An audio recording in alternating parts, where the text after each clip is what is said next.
Assalamualaikum warahmatullahi wabarakatuh. Pada kesempatan kali ini saya akan mewawancarai seorang General Manager dari Hana Tours PT Hana Asia Wisata. Di video ini akan membahas bagaimana tugas dan tanggung jawab seorang General Manager, lalu masalah apa yang sering terjadi, bagaimana cara mengatasinya. Penasaran kan dengan videonya seperti apa? Yuk simak video berikut ini. Check it out! Assalamualaikum warahmatullahi wabarakatuh. Sebelumnya terima kasih banyak Waalaikumsalam. atas kesediaan waktunya telah menyempatkan pada wawancara kali ini, Bu, ya. Langsung saja ya, Bu, Mhm. ya. Sebelumnya mohon maaf kalau boleh tahu nama lengkapnya siapa, Bu? Indra Nur Buroida. Baik, Bu Indra. Lanjut ke pertanyaan selanjutnya ya, Bu, ya. Sebagai seorang manajer, bagaimana tugas dan tanggung jawabnya, Bu? Jadi, sebetulnya sih kalau secara pembagian job desk, itu kan ada klasifikasinya masing-masing ya.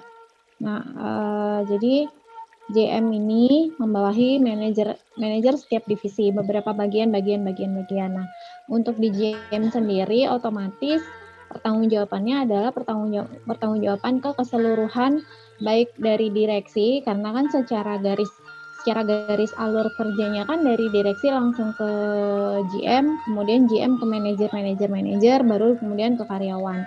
Dimana semua tanggung jawab itu harus jadi itu menjadi tanggung jawab saya semuanya gitu loh. Jadi dari tanggung jawab saya ke atas dan tanggung jawab saya ke bawah.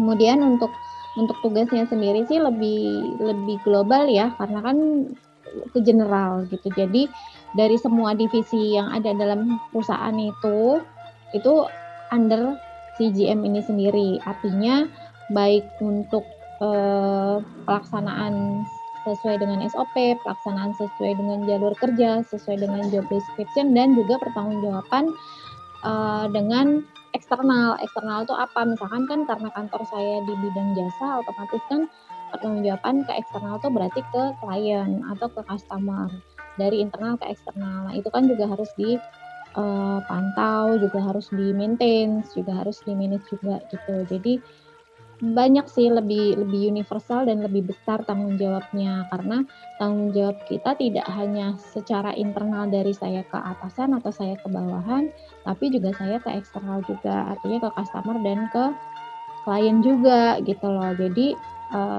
banyak dari perencanaan kegiatan, perencanaan program kerja, perencanaan ke SDM-nya juga, perencanaan ke program produk yang akan dijual, kemudian review dari marketplace-nya seperti apa, review dari klien dan customer-nya juga seperti apa. Jadi PR-nya banyak sekali sebetulnya Mas di situ. Jadi karena itu tadi report. Jadi saya terbantu oleh report itu dari setiap divisi masing-masing. Jadi kenapa diklasifikasikan divisi, kenapa di setiap divisi ada satu PIC yang bertanggung jawab. Jadi saya tidak perlu langsung ke bawah, jadi melalui PIC masing-masing ini. Jadi misalkan atau harusnya kan dari karyawan, dari staff ke SPV ke manajer baru ke GM. Jadi alurnya seperti itu. Nah, dari masing-masing manajer ini, report yang diberikan ke saya itu yang akan saya rangkum dan akan menjadi bahan review. Bahan reviewnya sebagai laporan ke perusahaan, sebagai laporan dan materi untuk memperbaiki, atau ini evaluasinya seperti apa sih gitu. Kemudian selain itu juga eksternalnya juga memberikan review juga kan secara langsung. Nanti itu juga akan direportkan ke CGM juga gitu. Oh, baik. Cukup banyak, Bu, ya, tugas dan tanggung jawabnya. Lanjut. Kalau boleh tahu, masalah apa yang sering terjadi berkaitan dengan pihak eksternal dan bagaimana cara Ibu mengambil keputusan untuk mengatasinya, Bu?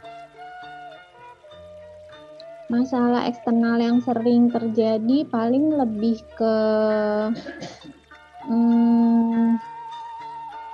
produk ya, ke produk yang kita jual ya. Misalkan karena kan gini, kita berhubungan dengan pihak ketiga, artinya tidak hanya dari saya klien. Di sini kita juga punya pihak eksternal yang lain. Eksternal ini kan banyak.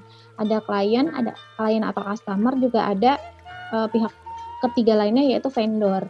Vendor itu yang membantu kita dalam proses membantu kita untuk produk yang kita jual ini, kita juga dibantu sama vendor gitu loh.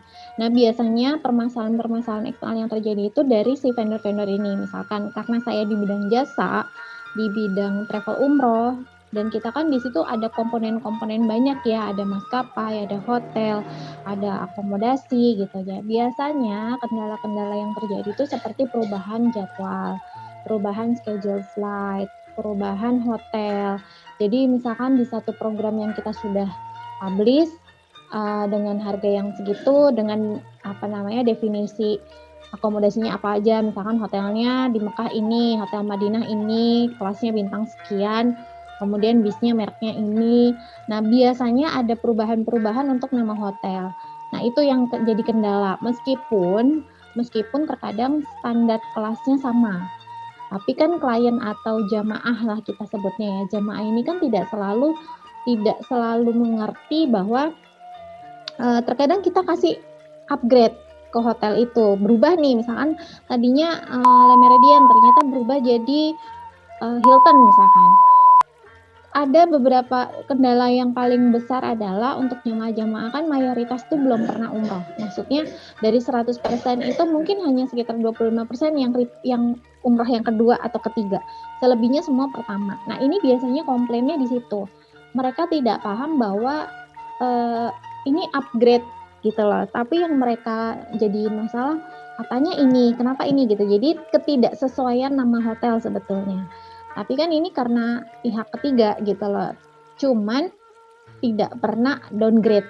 Artinya hanya cara penyelesaiannya kita memberikan penjelasan, kita memberikan edukasi kepada jamaah tersebut bahwa ini hotelnya upgrade. Kita memberikan informasi sedetail mungkin bahwa untuk posisi tidak ada perubahan misalkan, tapi kelasnya naik gitu. Jadi yang harusnya di sini jadi di sini, tapi lebih bagus seperti itu. Jadi cara-cara seperti itu sih biasanya kita selalu lakukan gitu ya.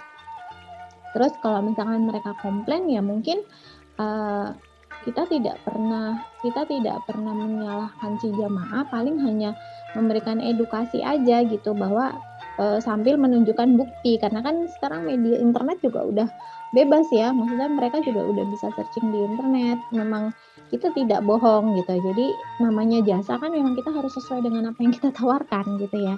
Iya. Nah, biasanya sih kayak gitu kendala-kendalanya. Paling kendala lain itu seperti cancellation. Jadi ketika jamaah sudah mendaftar, sudah melakukan DP, terus tiba-tiba mereka cancel. Nah, untuk cancellation ini sendiri kan sebetulnya kita juga ada beban penalti yang harus kita tanggung, karena kan kita harus deposit. Untuk hotel kita harus deposit gitu kan. Jadi ketika mereka cancel ya cara penyelesaiannya kita sudah tentukan dalam ketentuan perusahaan saat si jemaah ini mendaftar dan mengisi form bahwa ada ketentuan pembatalan atau cancellation. Otomatis mereka sudah paham ketika mereka melakukan cancel di waktu-waktu tertentu dengan term and condition yang tertentu itu, mereka ada atau sanksi atau resiko yang harus mereka tanggung. Oh iya, baik. Baik Bu, saya kira cukup wawancara kali ini, hanya sekedar beberapa pertanyaan saja. Terima kasih atas waktunya, selamat beraktivitas. Mohon maaf bila mengganggu ya Bu ya. Nggak apa-apa. Ya. Mudah-mudahan berhasil. Iya, amin. Nah, bagaimana teman-teman? Wawancaranya seru bukan? Jadi kesimpulannya adalah seorang general manager memiliki tugas dan tanggung jawab yang sangat global dan menyeluruh, mulai dari perencanaan hingga akhir. Lalu, masalah yang sering terjadi khususnya pada perusahaan yang bergerak di bidang jasa ialah berkaitan dengan pihak eksternal, klien atau customer.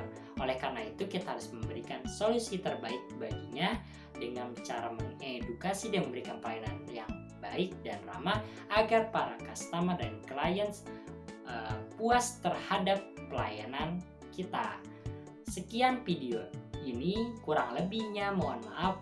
Wabillahi taufiq wal hidayah. Wassalamualaikum warahmatullahi wabarakatuh.